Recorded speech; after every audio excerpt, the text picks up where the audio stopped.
Now, drop the gun, Erica, drop it! Stannis! Not have the right! Yes, I do! No!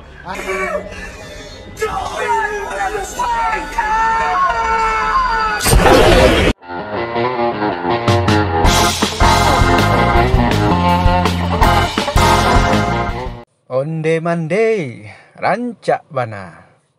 Sanak, sedulur, kisah yang rancak bana. Kali ini awak akan menceritakan alur cerita dari film The Brave One yang dirilis pada tahun 2007. Film ini dibintangi oleh Jodie Foster, cewek imut yang sudah banyak membintangi film seperti Panic Room dan Flight Plan. The Brave One, bagaimana ceritanya? Yuk langsung aja kita masuk ceritanya sana.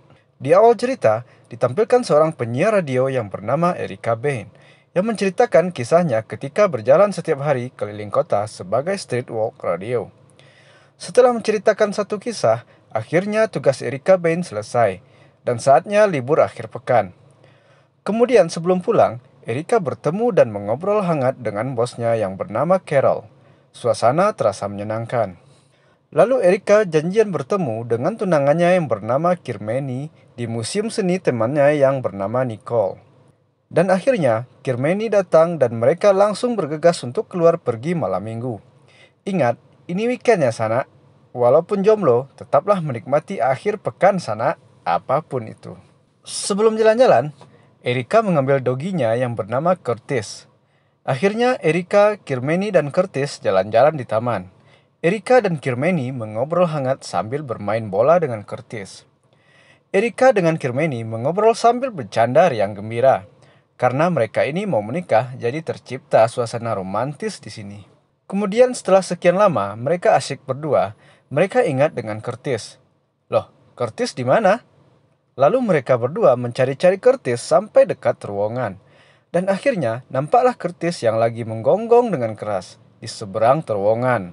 Erica dan Curtis masuk ke terowongan untuk menemui Curtis. Ternyata ada preman yang memegang tali Curtis. Preman ini ada 3 orang. Satu orang megang tali Curtis, satu lagi megang handycam, dan satunya lagi mengobrol dengan Erica dan tunangannya. Preman ini meminta hadiah atau imbalan apa gitu, karena telah menemukan Curtis. Dan Kirmeny menjawab, kalian dapat rasa terima kasih kami. Merasa diremehkan, preman-preman tersebut menyakiti Curtis, dan mereka ingin Curtis sebagai hadiahnya. Lalu preman bertiga ini mengitari Erica dan Kirmeny, serta menghina Erica dengan meminta baju Erica. Mendengar hal itu, Kirmeny emosi dan langsung saja meninju salah satu preman yang ada di depannya. Tapi preman tersebut dengan cepat membalas pukulan Kirmeny. Dan Erica pun juga dihajar. Badannya ditarik ke sana kemari lalu dihantamkan ke dinding terowongan. Kirmeny terkapar di tanah babak belur dihajar habis-habisan oleh preman-preman tersebut. Onde mande, yo pareman kalera. Yo emosi awak dibuatnya. Adegan selanjutnya, penampakan Erica dan Kirmeny dibawa masuk oleh tim medis ke ruang UGD rumah sakit untuk segera dilakukan penyelamatan. Kemudian ada kilatan-kilatan kemesraan mereka berdua. Entah kenapa ada adegan ini. Bahaya ini. Tak boleh awak celiak. Disensor ke sana. Di lain pihak, ada 2 detektif yang berada di ruang UGD tersebut. Detektif Mercer dan Detektif Vital.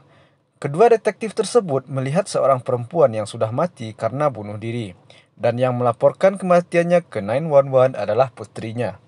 Kemudian detektif Mercer membujuk putri tersebut agar mau berbicara kepadanya, tapi tetap saja putrinya itu diam 1000 bahasa. Ya, namanya juga anak kecil. Lalu tiba-tiba datang bapaknya ngamuk-ngamuk pengen ngambil hak asuh anak tersebut dan dihadang oleh detektif Mercer. Di tempat yang sama, Detektif Mercer tahu ada Erica Bain, penyiar radio kesukaannya, lagi di rumah sakit tersebut. Dan Detektif Mercer melihat Erica lagi terkapar di tempat tidurnya dalam keadaan tak sadarkan diri. Setelah sekitar 3 minggu terbaring tak sadarkan diri, akhirnya Erica terbangun dari komanya. Erica sudah bisa menggerakkan jari dan tangannya, dan besoknya bisa bangun dari tempat tidurnya. Dan Erica ditemui oleh camernya. Erica menanyakan tentang tunangannya. Dia ingin melihatnya. Camernya bilang ke Erica, dia sudah dimakamkan. Dia pasti bahagia melihat kau selamat. Kemudian datanglah 2 orang polisi yang ingin menanyakan tentang kejadian yang menimpa Erica. Polisi memerlukan informasi dari Erica. Diberikan foto-foto dari para residivis, supaya dikenali wajah mereka oleh Erika. Tapi ingatan Erika sudah kabur untuk mengenali wajah preman-preman yang menyerangnya. Akhirnya Erika bisa pulang ke rumah. Ketika di rumah, Erika nelangsa. Acok tamanuang bahasa Minangnya sana. Erika mengalami flashback kenangan indah bersama tunangannya. Erika berusaha untuk menenangkan dirinya. Lalu Erika ingin keluar rumah. Tapi dia mengalami trauma yang luar biasa. Ketika mau melewati lorong rumahnya menuju pintu keluar, trauma itu datang, yang akhirnya mengurungkan niat Erika untuk keluar rumah. Setelah beberapa hari hanya diam di dalam rumah, kerjaan Erika hanya tidur-tiduran, bermalas-malasan, sambil ngejak lius, ngudut bahasa Minangnya, serta mendengarkan rekaman telepon. Akhirnya dengan menguatkan hati dan pikirannya, Erika bergegas keluar rumah, walaupun trauma melanda ketika melewati lorong menuju pintu keluar rumahnya. Di luar rumah, Erika merasa seperti ada yang mengikutinya, seperti ada bayangan ketakutan dalam dirinya. Kemanapun Erika melangkah, seperti ada yang mengikuti dirinya. Ternyata Erika pergi ke kantor polisi untuk menanyakan perkembangan kasusnya yang ditangani oleh Detektif O'Connor dan Detektif Pitney. Sampai di kantor polisi, hanya disuruh tunggu saja dengan polisi. Akhirnya Erika memutuskan untuk cabut keluar karena nggak jelas ini urusannya. Setibanya di luar, Erika melangkahkan kakinya ke toko senjata. Erika ingin membeli pistol, cuma nggak bisa, karena yang ada saat itu pistol bersertifikat. Dan pistol bersertifikat ini mesti ditinjau dalam 30 hari. Di sini kita nilai, Erika sangat trauma dan ketakutan sekali setelah kejadian yang menimpa Erika dan Kirmeni.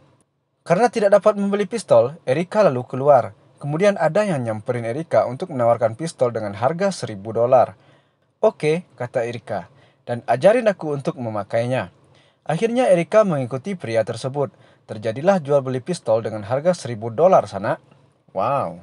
Besoknya seperti biasa, Erika melakukan rekaman suara KRL, suara mobil di tol, dan suara orang bermain bola basket. Lalu sorenya santai di teras masuk apartemennya dan ketemu dengan Mbak Hitam manis yang berkata, ada banyak cara untuk mati, tapi kau harus mencari cara untuk hidup. Oh, dalam di sana. Dalam. Kemudian sekilas info kembali ke Detektif Mercer yang bertemu dengan mantan istrinya.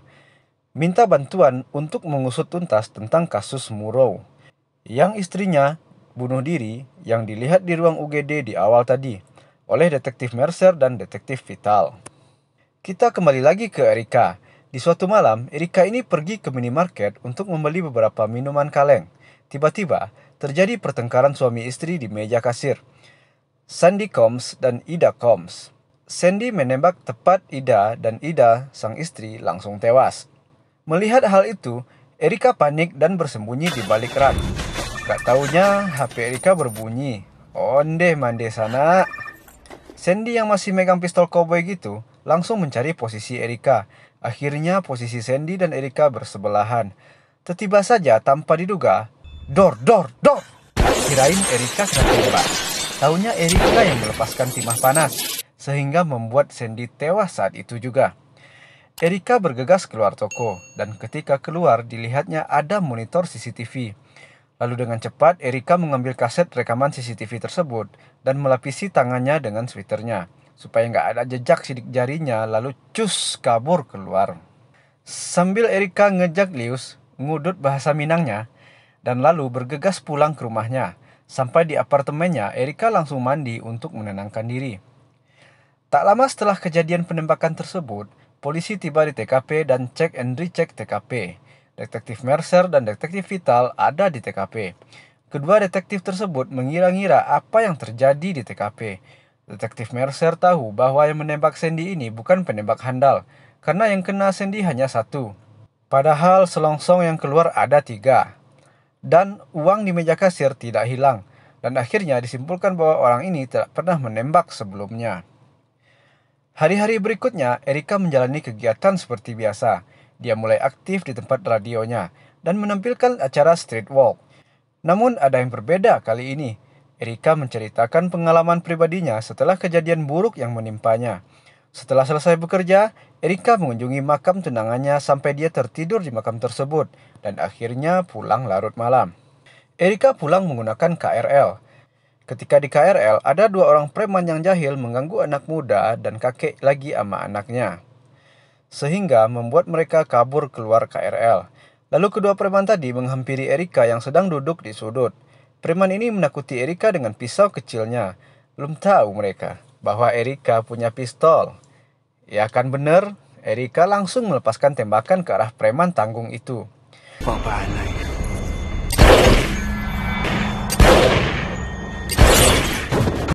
Dan langsung saja Erika bergegas pergi dari KRL dan masuk ke dalam bar untuk menenangkan diri serta bersih-bersih. Dan tak lama kemudian datang polisi, serta ada detektif Mercer dan detektif Vital. Mereka menerka lagi kejadian di dalam kereta. Uang tetap ada, berarti ini bukan perampokan. Tebakan kedua detektif tersebut ini pelaku yang sama dengan yang di supermarket.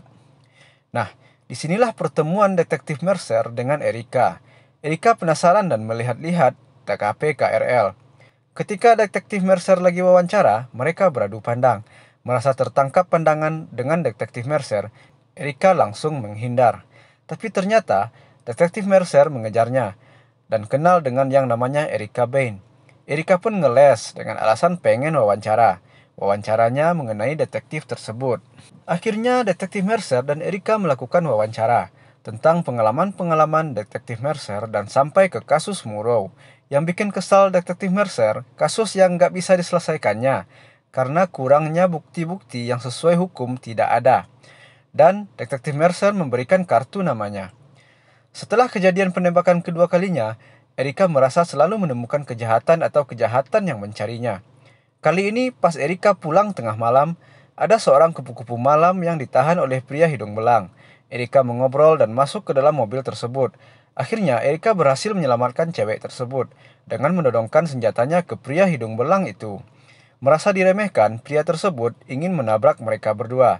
Tapi Erika dengan cepat melempar cewek yang bersamanya dan menembak pria di dalam mobil itu.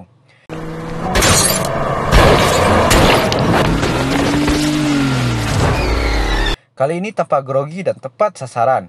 Erika is right, sana. Erika merasa ada yang merasuki dirinya. Karena ketika menembak, dia dah jago. Gak gemeteran lagi, gak jantungan, sana. Besoknya, Erika menanyakan tentang keadaan kupu-kupu malam tersebut ke detektif Mercer. Karena kejadian tadi malam dengan hidung belang tersebut, orang ramai-ramai membicarakan tentang penembak misterius yang membasmi kejahatan. Dan di sesi radionya pun, Erika membuka hotline telepon untuk mendengar tanggapan dari masyarakat New York. Adanya penelpon yang masuk membuat Erika merasa bersalah, sehingga membuat Erika ingin melaporkan kejahatan yang telah dia lakukan. Tapi, ya tahu sendirilah, kepolisian gimana, diurungkanlah kembali niatnya. Di malam berikutnya, menjelang tengah malam, sebelum Erika melakukan pembunuhan, dia menelpon detektif Mercer, ingin mengobrol dan menanyakan kabarnya. Setelah telepon ditutup, Erika mengikuti pria yang masuk ke dalam lift. Ternyata itu Murrow, kasus yang gak selesai oleh detektif Mercer. Murrow pun dibunuh oleh Erika dengan kunci roda dan Murrow pun jatuh dari tingkat tinggi tersebut.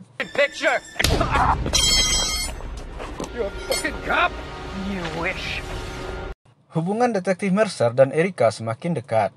Detektif Mercer pergi main ke rumah Erika. Rupanya detektif Mercer ingin kasih cincin. Bukan cincin untuk melamar Erika, sana, tapi cincin tunangan Erika dengan Kirmeni. Cincin itu ditemukan karena ada cewek yang menggadai cincin tersebut di tempat pegadaian. Lalu Erika mencari cincin tersebut dengan menanyakan ke beberapa tempat pegadaian. Dan akhirnya ditemukan alamat cewek tersebut. Erika menemui cewek tersebut dan menanyakan langsung alamat cowok yang memberikan cincin itu padanya.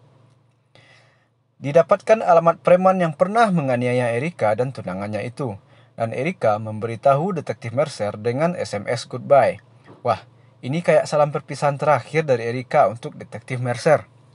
Sampai di tempat preman tersebut, Erika mengenali doginya Curtis yang lagi sama preman pertama. Tanpa basa-basi langsung menembak preman pertama tepat di matanya. Kemudian preman kedua mau menangkap Curtis. Dengan sigap, Erika menembak preman kedua dari belakang. Who's the bitch now? Lalu Erika bersiap dengan serangan preman ketiga. Tapi preman ketiga ini bisa memukul Erika dengan batang besi, sehingga Erika dicekik. Ketika detektif Mercer dapat SMS dari Erika, dia langsung mencari alamat Dread Bryan yang diciduk ke kantor polisi karena kasus cincin yang digadai tersebut. Untung detektif Mercer datang dengan cepat sehingga bisa menyelamatkan Erika, dan preman tersebut merasa diuntungkan karena ada datang polisi.